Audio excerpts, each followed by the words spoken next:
Assalamualaikum warahmatullahi wabarakatuh. Semoga sahabat antar dakwah selalu diberikan Allah kesehatan, dilimpahkan rizkinya, dan selalu dalam lindungannya. Amin ya robbal alamin. Rasulullah Shallallahu Alaihi Wasallam bersabda, seorang yang berjalan ke masjid maka tiap langkah kakinya akan diberikan satu pahala, dihapuskan satu dosa dan dinaikkan satu derajat oleh Allah Subhanahu wa Ta'ala. Hadis riwayat Ibnu Majah nomor 277 dan hadis riwayat Muslim nomor 1068 dan 1065. Dalam hadis sahih disebutkan, Al-Imam Muslim berkata, telah menceritakan kepadaku Yahya bin Yahya. Ia berkata telah menghabarkan kepada kami Absar dari Sulaiman At-Taimi, dari Abu Usman An-Nahdi, dari Ubay bin Ka'ab semoga Allah meridhoinya. Ia berkata, ada seseorang laki-laki yang aku tidak mengetahui ada orang lain yang lebih jauh rumahnya dari masjid. Ia tidak pernah ketinggalan sholat. Dikatakan kepadanya apakah tidak sebaiknya engkau membeli keledai yang bisa dikendarai saat gelap atau panas. Lalu ia berkata, aku tidak suka rumahku berada di samping masjid. Sesungguhnya aku ingin agar dicatat untuk kulangkah kaki menuju masjid dan pulang dari masjid menuju keluargaku. Rasulullah Shallallahu Alaihi Wasallam bersabda, Allah telah mengumpulkan untukmu hal itu seluruhnya. Pahala berjalan menuju masjid dan pulang dari masjid. Hadis riwayat Muslim nomor 663. Berikut kisah sahabat Nabi yang sangat menginspirasi dan patut diteladani. Beliau lebih memilih tempat tinggal yang jauh dari masjid. Hal itu dilakukan demi mendapatkan pahala yang lebih besar di sisi Allah Subhanahu wa Ta'ala atas setiap langkah kakinya. Namun tiada disangka, sahabat tersebut begitu menyesali amalannya ketika sakaratul maut menghampirinya. Simaklah video ini sampai akhir, agar dapat mengambil hikmahnya. Berikut kisahnya. Sahabat tersebut bernama Sauban radhiyallahu anhu. Ada kebiasaan unik dari sahabat Sauban. Setiap masuk masjid sebelum sholat berjamaah, beliau selalu mengambil posisi di pojok kanan bagian depan. Beliau mengambil posisi itu bukan karena mudah bersandaran atau tidur, namun karena ingin lebih khusyuk dalam beribadah. Beliau tidak ingin mengganggu dan terganggu orang lain.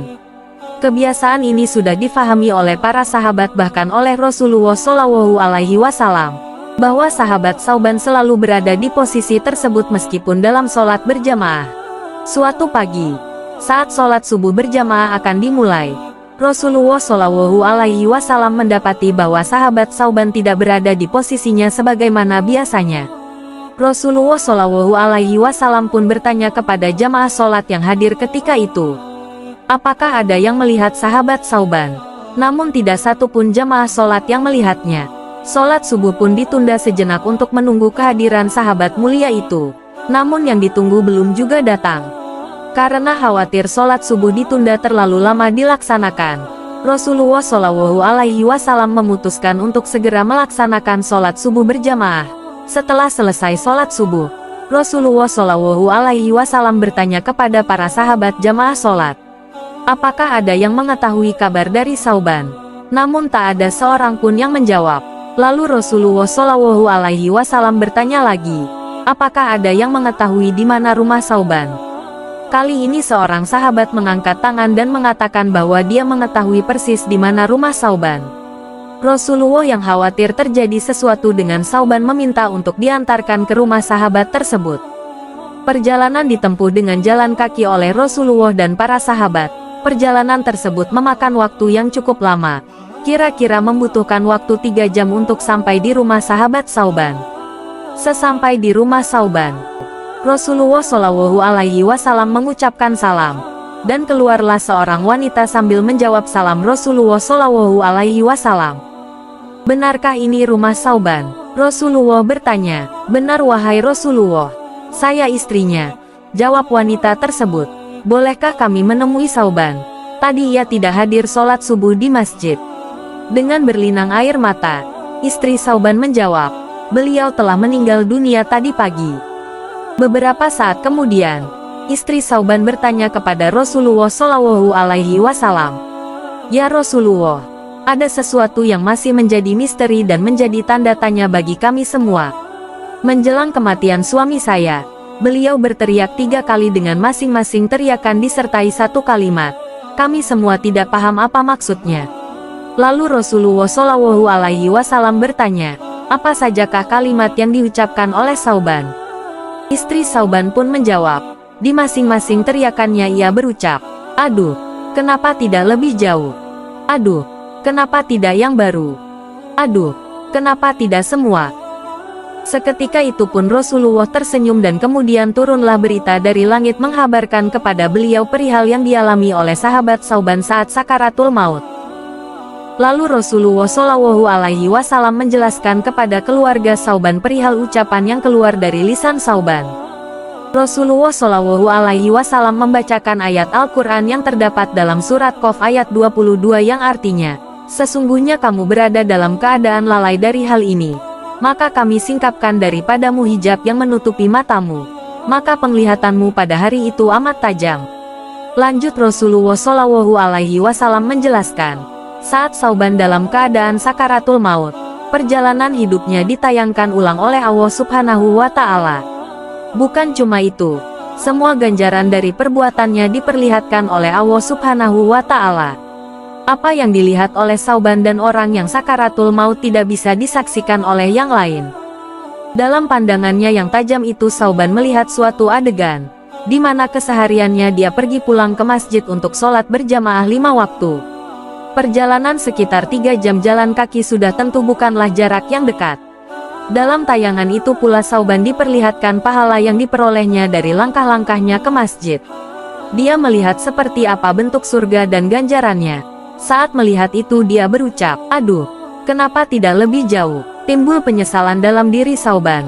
Mengapa rumah dia tidak lebih jauh lagi? Supaya pahala yang didapatkan lebih banyak dan surga yang didapatkan lebih indah. Kemudian Sauban melihat seseorang yang kedinginan saat ia akan berangkat sholat berjamaah di musim dingin. Saat ia membuka pintu, berhembuslah angin dingin yang menusuk tulang. Dia masuk kembali ke rumahnya dan mengambil satu baju lagi untuk dipakainya. Jadi dia memakai 2 buah baju. Sauban sengaja memakai pakaian yang bagus dan baru di bagian dalam dan yang jelek dan butut dipakainya di bagian luar. Pikirnya jika kena debu, sudah tentu yang kena hanyalah baju yang luar. Dan sesampainya di masjid dia bisa membuka baju luar dan sholat dengan baju yang lebih bagus. Dalam perjalanan ke masjid dia menemukan seseorang yang terbaring kedinginan dalam kondisi mengenaskan. Sauban pun iba, lalu segera membuka baju yang paling luar dan dipakaikan kepada orang tersebut, dan memapahnya untuk bersama-sama ke masjid melakukan sholat berjamaah. Orang itu pun terselamatkan dari mati kedinginan, dan bahkan sempat melakukan sholat berjamaah. Sauban pun kemudian melihat indahnya surga sebagai balasan sedekah yang ia lakukan, memberi dan memakaikan baju bututnya kepada orang tersebut. Kemudian dia berteriak lagi, aduh, kenapa tidak yang baru? Timbul lagi penyesalan di benak Sauban.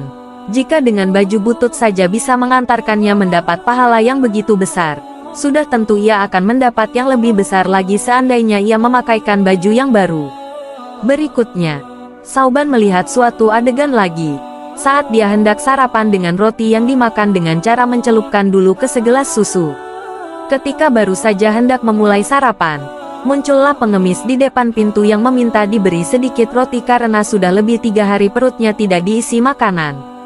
Melihat hal tersebut Sauban merasa iba. Ia kemudian membagi 2 roti sama besar. Demikian pula segelas susu itu pun dibagi 2. Kemudian mereka makan bersama-sama roti itu yang sebelumnya dicelupkan susu dengan porsi yang sama. Allah Subhanahu wa Ta'ala kemudian memperlihatkan ganjaran dari perbuatan Sauban dengan surga yang indah. Melihat itu dia pun berteriak lagi, aduh, kenapa tidak semua? Sauban kembali menyesal. Seandainya dia memberikan semua roti itu kepada pengemis tersebut, tentulah dia akan mendapat surga yang lebih indah. Sesungguhnya Sauban bukanlah menyesali perbuatannya, tapi ia menyesali mengapa tidak maksimal dan tidak melakukan yang terbaik dalam melakukan amal kebaikan. Sesungguhnya sebagian manusia nanti pada saat sakaratul maut akan menyesali amalnya, tentu dengan kadar yang berbeda. Bahkan ada yang meminta untuk ditunda kematiannya karena pada saat itu barulah terlihat dengan jelas konsekuensi dari semua perbuatannya di dunia. Mereka meminta untuk ditunda sesaat hanya karena ingin bersedekah. Sebagaimana firman Allah yang artinya, Dan infakkanlah sebagian dari apa yang telah kami berikan kepadamu sebelum kematian datang kepada salah seorang di antara kamu. Lalu dia berkata menyesali. Ya Tuhanku, sekiranya engkau berkenan menunda kematianku sedikit waktu lagi, maka aku dapat bersedekah dan aku akan termasuk orang-orang yang soleh. Quran Surat Al-Munafikun ayat 10. Ibnu Katsir mengatakan bahwa setiap orang yang melalaikan kewajiban pasti akan merasa menyesal di saat meregang nyawa. Mereka meminta agar usianya diperpanjang sekalipun hanya sebentar untuk bertaubat dan menyusul semua amal yang dilewatkannya. Buya Hamka dalam tafsir Al-Azhar menyebutkan bahwa permintaan mundur atau hidup lagi agar bisa bersedekah itu percuma, terlambat sudah. Allah menegaskan bahwa permohonan itu tidak mungkin dikabulkan. Sungguh kematian akan datang pada waktunya. Ia tidak dapat dimajukan dan tidak dapat dimundurkan.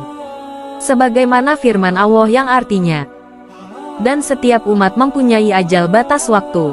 Apabila ajalnya tiba, mereka tidak dapat meminta penundaan atau percepatan sesaat pun. Quran Surat Al-A'raf ayat 34. Kisah Sauban radhiyallahu anhu tersebut menginspirasi kita untuk bagaimana seharusnya kita menyikapi janji Allah Subhanahu wa Ta'ala. Sesungguhnya janji Allah adalah benar. Sesungguhnya Allah Subhanahu wa Ta'ala tidak menyalahi janji. Semoga kita semua diberikan kemampuan oleh Allah Subhanahu wa Ta'ala untuk selalu bisa melakukan yang terbaik dalam melakukan ibadah dan amal-amal kebaikan di setiap kesempatan dalam kehidupan kita. Sekian video yang dapat kami bagikan kali ini. Semoga kita dapat mengambil hikmahnya dan semoga membawa manfaat bagi kita semua. Amin ya robbal alamin. Wassalamualaikum warahmatullahi wabarakatuh.